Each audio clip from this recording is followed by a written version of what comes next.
Deputies say it was a chaotic scene here during a Halloween party.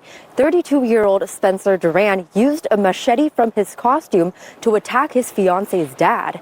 We want to warn you that the video you're about to see is graphic and may be disturbing to some viewers. 24 stitches is what Andrew Parks counted on his leg after getting out of the hospital. He says Duran was not invited to the party, but showed up anyways. Yeah, it's supposed to be a fun night. Parks said Duran was only there for about half an hour when a commotion broke out. Before you know it, there's people rolling around on the floor. Parks says Duran tried to get him to go to the garage. There was an altercation when he refused. All I saw was a flash. I didn't know it was like a machete. Still don't know that I was cut. I'm trying to stand up, I'm trying to get over there so I can get him out of the house.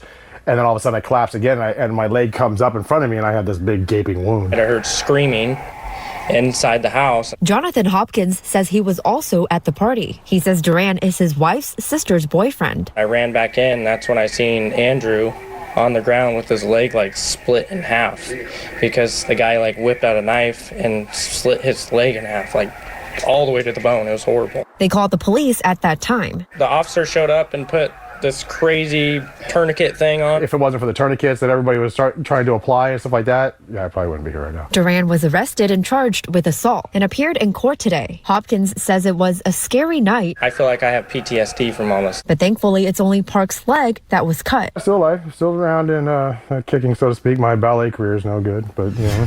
Deputies say 32-year-old Spencer Duran stabbed Andrew Parks in the leg.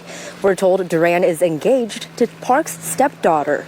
According to court documents, Duran brought the machete as part of his costume. Katu talked to Parks today. He says Duran showed up to the party uninvited. According to the police report, Duran punched another man, then got into it with Parks and pulled the knife out. All I saw was a flash. I didn't know it was like a machete type blade or anything. Still don't know that I was cut. I'm trying to stand up, I'm trying to get over there so I can get him out of the house. And then all of a sudden I collapse again and my leg comes up in front of me and I have this big gaping wound. Yeah.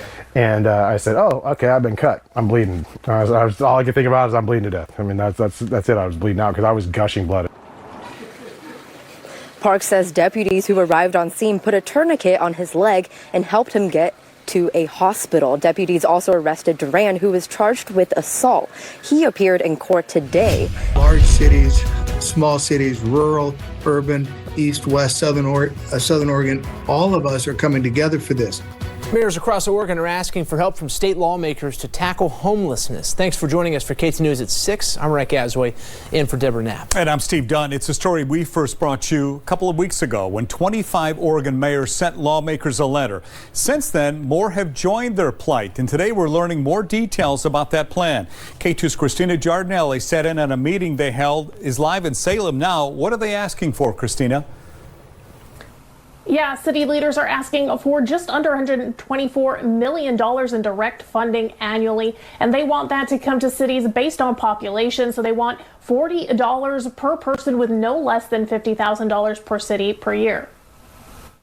You can see evidence of it across Oregon's city parks, sidewalks, and public spaces. The homeless crisis is not just a big city problem, and mayors statewide want lawmakers to decentralize the money they set aside to tackle it.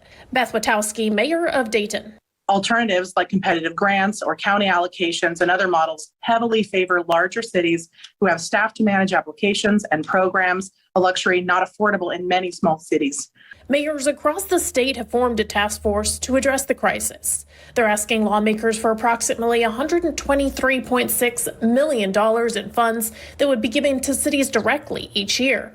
Beaverton Mayor Lacey Beatty says the distribution would be based on population size. $40 per residence based on the latest Portland State University calculations, with no city being given less than $50,000. If this gets through the legislature, it will be the first source of annual funds directly to cities. Mayors say federal pandemic dollars that went to cities set a precedent of what can happen when the money is decentralized.